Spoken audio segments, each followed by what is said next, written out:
Were you a fan of the saga from the start? What are your memories of Star Wars as a viewer?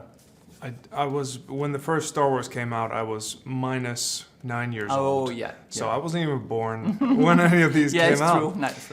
But when I did watch them on VHS in the early 90s, I was really taken by the grandiose, epic scale of it all, and I really wanted to, you know, live that instead of, you know, the boring stuff. And I loved Star Wars because it was really major, and all the effects and all the spaceships, and really drew me in.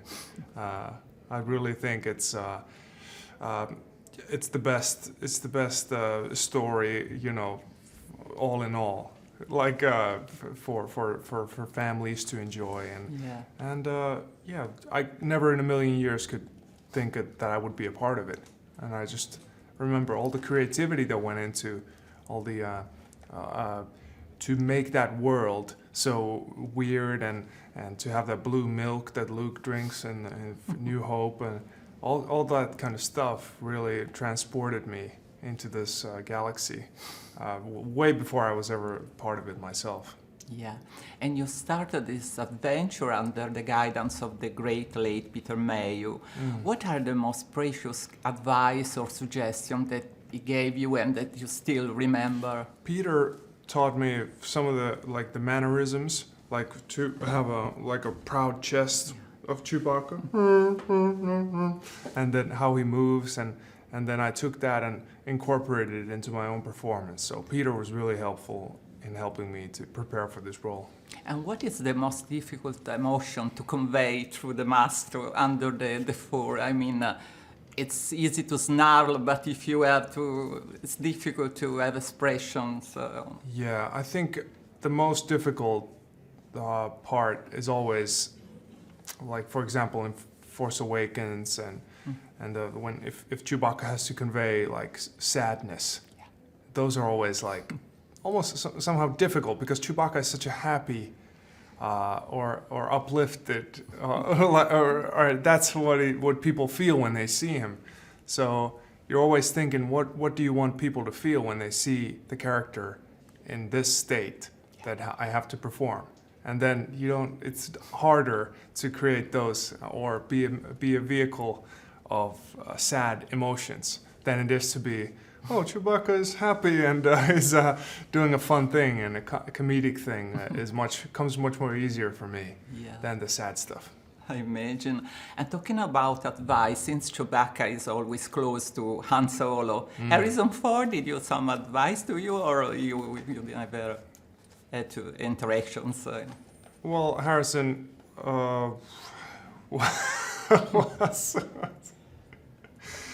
Harrison did give me advice. One time I asked JJ, what's the motivation for my character to look back on the Falcon like this?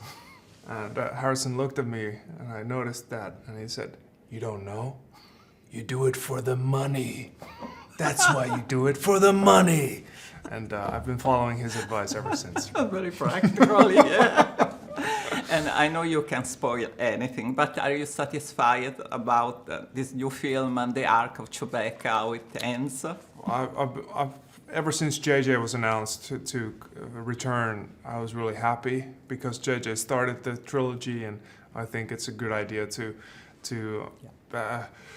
have him come finish it. And he was full of ideas, and he was really guided us through the filming with his professionalism and creativity. And there wasn't a moment I doubted anything that was going on. He's such an amazing individual, and a really good human too. He's wonderful to work with. So I'm really happy with the whole story, and Chewbacca fits in well in that story. Yeah. Just one last question. Is it more rewarding or difficult or exciting to play on a basketball court, or to play such an iconic character for you? Let me think about this. Chewbacca. Yeah, this is what I really wanted to do when I was growing up. I really wanted to you know, play and make people feel something, make people laugh. Yeah. That's always been really important to me. And when I was in the basketball court, sometimes I used to observe how players moved instead of focusing on the game. So this was a dream come true for me.